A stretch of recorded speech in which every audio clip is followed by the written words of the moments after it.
బేతాళుడిని భుజంపైన మోసుకెళ్తున్న విక్రమార్కుడితో బేతాళుడు 12వ కథను చెప్పడం స్టార్ట్ చేస్తాడు. కథ ఒకప్పుడు ఒక రాజ్యంలో అత్యంత నిజాయితీగల రాజు ఉండేవాడు. ఆ రాజు ఒక ప్రకటన చేశాడు. ఎవరు నన్ను నిజం మాట్లాడించి కోపపెట్టగలరో వారికి బంగారు బహుమతి. చాలామంది వచ్చారు, కాని ఎవరూ నిజం చెప్పలేకపోయారు. అందరూ రాజును మెప్పించడానికి తప్పుడు మాటలే మాట్లాడారు. ఒకరోజు ఒక సాధారణ వ్యక్తి వచ్చాడు. అతను ధైర్యంగా ఇలా అన్నాడు, మహారాజా, మీరు ధర్మవంతుడే, కాని మీ చుట్టూ ఉన్న మంత్రులు ప్రజలను మోసం చేస్తున్నారు. రాజుకు కోపం వచ్చింది, కాని ఆ వ్యక్తి మాటల్లో నిజముంది. రాజు విచారణ చేయించాడు.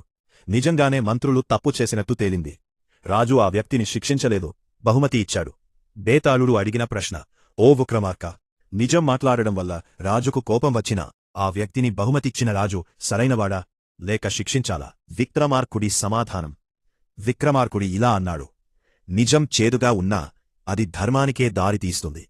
కాబట్టి నిజం చెప్పినవాడిని శిక్షించకూడదు, గౌరవించాలి. వెంటనే విక్రమార్కుడి నోరు తెరిచిన క్షణంలో బేతాళుడు నవ్వుతూ చెట్టుకు ఎగిరిపోతాడు.